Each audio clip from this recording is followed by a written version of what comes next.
Assalamu alaikum dear students. How are you? Hope you are all fine. Dear students, what is our next project work today? How will we decorate the paper bucket today?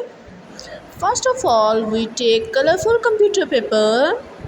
We need to fold it in half. After that, you need to make two more folds like this. Then you need to fold all four corners. Well done. Then again fold like this. Good.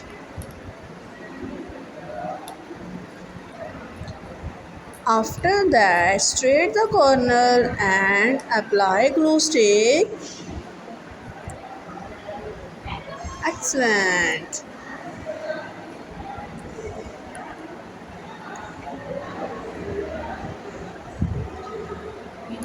Next, cut strips and paste and it on the bucket strip.